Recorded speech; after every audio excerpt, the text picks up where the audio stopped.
اور اس کے اندر جتنا کچھ بھر سکتی تھی بھر لیا، خاص کر نوٹوں کی تو اس نے ایک گڈی تک بنا لی تھی۔ باقی سونے چاندی کے زیورات اس نے اتنے بھر لیے تھے کہ تعزیز وہ بیٹھ کر دونوں ہاتھوں سے بھی لٹاتی تو ختم نہ ہوتے۔ گلشن نے دونوں ان کی بیٹیوں کو اٹھایا اور گھر سے باہر نکل آئی۔ اس کی قسمت اچھی تھی کہ گھر سے نکلتے ساتھ ہی اسے ایک خالی رکشہ مل گیا۔ وہ اس پر سوار ہو گئی۔ ابھی رکشہ تھوڑی ہی دور گیا ہوگا کہ گلشن کو ویرانے میں ایک چھوٹی سی بچی دکھائی دی۔ اس نے رکشہ رکوایا اور باہر نکل آئی۔ اس نے بچی کو اٹھایا اور اسے بھی اپنے پاس بٹھا دیا۔ رکشے والے نے اس کو بغور دیکھا۔ پریشان مت ہو بھائی، یہ ویرانے میں بھٹکتی کسی کی بیٹی ہے، میں بھی 2 بیٹیوں کی ماں ہوں۔ جب تک اس کے والدین کا کوئی پتہ نہیں لگتا اسے میں ماں بن کر اپنے پاس رکھوں گی۔ گلشن نے رکشہ ڈرائیور کو گھورتے ہوئے دیکھ کر کہا، بہن آپ بہت اچھی ہو، آپ جیسی عورتیں قسمت کی بہت دھنی ہوتی ہیں۔ رکشے والا اس کی تعریف کرتے ہوئے بولا۔ کاش کہ ایسی ہی بات ہوتی، گلشن نامالود لہجے میں بولی۔ بہن کوئی مسئلہ ہے کیا؟ رکشے والے نے گلشن سے پوچھا۔ ہاں بھائی، مجھے ایک رہنے کے لیے مکان چاہیے، میں اس شہر میں نئی ہوں لیکن سمجھ نہیں آ رہا کہ کہاں جاؤں۔ گلشن نے بے چارگی کے عالم میں جواب دیا، بہن اگر برا نہ مانو تو شہر سے تھوڑا باہر آپ جا کر مکان کرائے پر لے لو، وہاں آپ کو سستے داموں مکان مل جائے گا، لیکن یہاں تو کرائے آسمان سے باتیں کر رہے ہیں۔ رکشے والے نے مشورہ دیا۔ ہاں یہ ٹھیک ہے، لیکن کسی محفوظ جگہ پر ہو، تم تو جانتے ہو بھائی اکیلی عورت ہوں، ہر کوئی انگلی اٹھانے والا ہوتا ہے۔ گلشن نے دھیمے لہجے میں کہا۔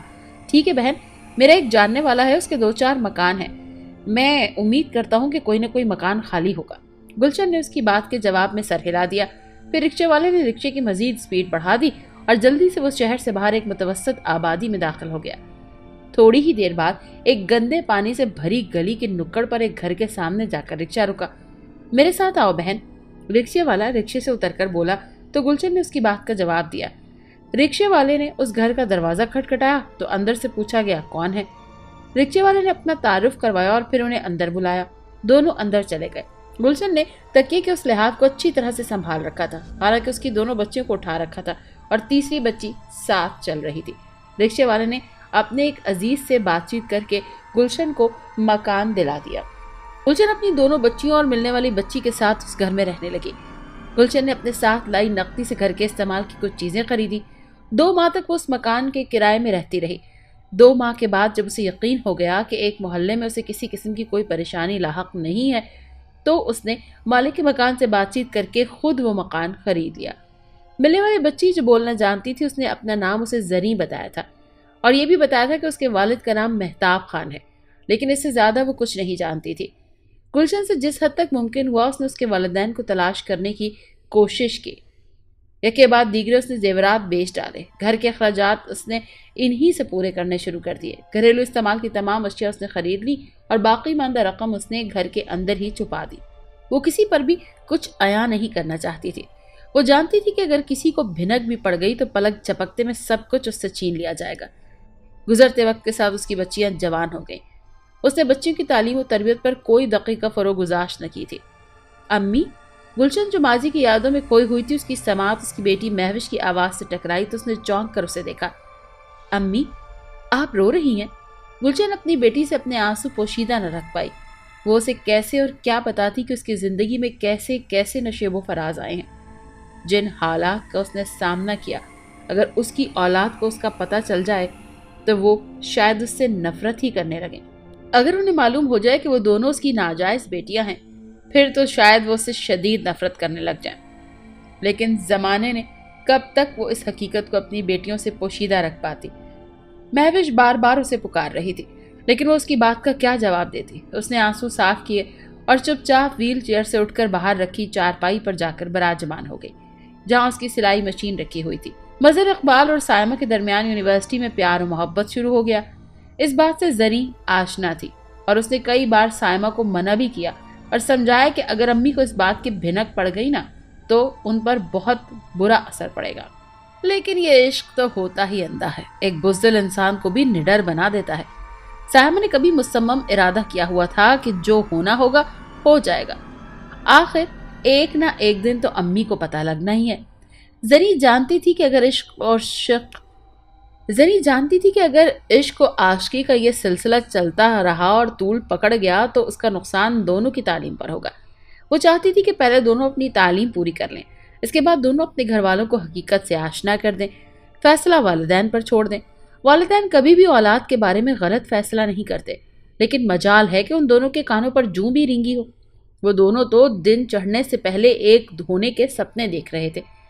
زری کو یہی فکر لاحق رہتی تھی کہ کہیں دونوں کوئی ایسا قدم نہ اٹھائیں جس سے دونوں کے خاندانوں کی بے عزتی ہو، لیکن زری کو وہ سنتے ہی کب تھے۔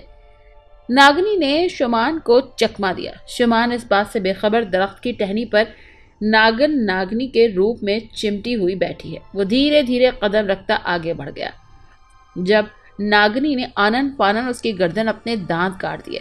شمان کے لیے اب سوچنے سمجھنے کی تمام راستے ختم ہو چکے تھے۔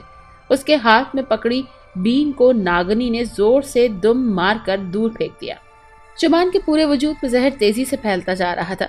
ناگنی کو شمان پر شدید غصہ تھا۔ اس نے گر کر ماہی بے آگ کی مانند تڑپتے شمان کے شریر میں مزید 4-5 جگہ پر کاٹ کر مختلف جگہوں سے اس کے شریر میں اپنا زہر اتارا تھا۔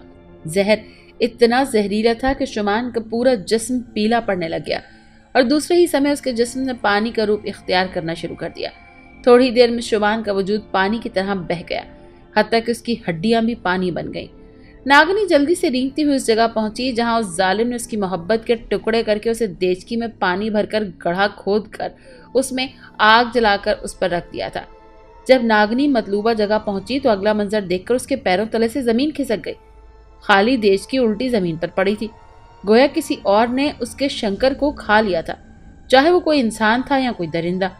ناگنی کی آنکھیں نامعلوم ہو گئیں۔ اچانک اس کی نگاہ ایک طرف کٹے ہوئے شنکر کے سر پر پڑی۔ وہ رینگتی ہوئی شنکر کے سر کے پاس پہنچی۔ پلک جھپکتے میں اس نے انسانی روپ دھار لیا۔ شنکر کا سر اٹھا کر اس نے اسے چومنا شروع کر دیا اور ساتھ ہی ساتھ دھواں دھار رونا بھی شروع کر دیا۔ میں اس وقت تک واپس اپنی دنیا میں نہیں جاؤں گی جب تک ظالم کی دہکتی ہوئی آگ میں اسے نہ ڈال دوں۔ تم نے میری ضد کی خاطر اور میری محبت کی خاطر اپنی جان کا نذرانہ پیش کیا ہے۔ اس جنم میں نہ صحیح اگلے جنم میں ہم ضرور ایک ہو جائیں گے، ناگنی نے بار بار ناگ کے سر کو چومتے ہوئے کہا۔ اس کی بے نور آنکھوں میں ناگنی کو ایک ہی پرچھائی دکھائی دے رہی تھی اور وہ تھی شمان کی پرچھائی۔ لیکن ناگنی کو یہ سمجھ نہیں آ رہی تھی کہ اس کے ناگ کے شریر کو کس نے کھایا ہے۔ وہ جو کوئی بھی ہے ایک بار اس کے سامنے آ جائے تو وہ اسے زندہ نکل جائے۔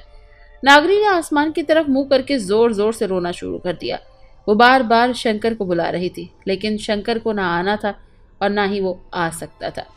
جوگی بابا نے ناگن کو دیکھ لیا تھا۔ اس نے یہ بھی دیکھ لیا تھا کہ ناگن نے کس طرح شمان کے وجود میں اپنا زہر انڈیلا تھا اور اس کا وجود کس طرح پانی بن کر بہہ گیا۔ جوگی بابا کو ناگن پر بڑا شدید غصہ تھا۔ اس کی برسوں کی محنت پر پانی پھیر دیا۔ جوگی بابا کی آنکھوں کے سامنے شمان کا شریر پانی بن کر بہہ نکلا تھا۔ جوگی بابا چاہتا تو پلک جھپکتے میں ناگنی کو وہیں جلا کر بھسم کر دیتا، لیکن اس طرح اس کے دل میں جو ناگنی کے لیے نفرت پیدا ہو چکی تھی وہ ختم نہ ہو پاتی۔ ناگنی جو دنیا و مافیا سے بے نیاز اوپر ہی اوپر چڑھتی چلی جا رہی تھی، یک بارگی سے اپنے سامنے ایک سن رسیدہ انسان کو دیکھ کر حیرت زدہ رہ گئی۔ اس سن رسیدہ بوڑھے کی آنکھوں میں نہ جانے کیا کشش تھی کہ ناگنی اس کی آنکھوں کی تاب نہ لاتے ہوئے آنکھیں جھکا گئی۔ چنتا مت کرو، بے شک میں تمہاری اصلیت سے آشنا ہو چکا ہوں، لیکن میں تمہارے لیے خطرے کا باعث نہیں ہوں۔ اگر تم سمجھو تو میں تمہاری ہر طرح سے مدد کر سکتا ہوں۔ جوگی بابا نے ہمدردانہ لہجے میں کہا۔ کیسی مدد جب سب کچھ ختم ہو کر رہ گیا ہے؟ ناگنی نے نا امیدی سے کہا۔ اس کے چہرے کی سرخی مان پڑنے لگی تھی۔ جوگی بابا کی سفاک نگاہیں اس کے شریر کے انگ انگ پر مرکوز تھی۔ وہ جانتا تھا کہ اگر ایک بار یہ ناگن اس کے چنگل سے بھاگنے میں کامیاب ہو گئی تو دوبارہ کبھی اس کے چنگل میں نہیں آئے گی۔ ابھی کچھ بھی نہیں گیا، اگر تم چاہو تو سب کچھ واپس لا سکتی ہو۔ تمہارا ناگ واپس آ سکتا ہے، زندہ ہو سکتا ہے، بس تمہیں تھوڑی سی محنت کرنا ہوگی۔ دیکھنا، یہ میرا وعدہ ہے کہ اگر تم تھوڑی سی محنت کرو گی تو ابھی کچھ بھی نہیں گیا۔ جوگی بابا نے تیر خلا میں چھوڑتے ہوئے کہا۔ تیر سیدھا نشانے پر لگا۔ ناگنی اس کی بات سن کر حیرت کے سمندر میں غوطہ سن ہو گئی تھی۔ اسے یقین نہیں ہو رہا تھا کہ ایسا کیسے ممکن ہو سکتا ہے۔ یہ کیسے ممکن ہے کہ مرنے والا دوبارہ زندہ ہو سکے؟ ناگنی نے محو حیرت سے جوگی بابا کو گھورتے ہوئے پوچھا۔ اس دنیا میں کیا ممکن نہیں ہے؟ جوگی بابا نے سرزنش کرتے ہوئے کہا۔ کچھ بھی ممکن ہے، بس انسان اگر چاہے تو اس کے لیے کچھ بھی ہو سکتا ہے۔ یاد رکھنا، ہمت اور حوصلے سے ہمیشہ انسان منزل پا لیتا ہے۔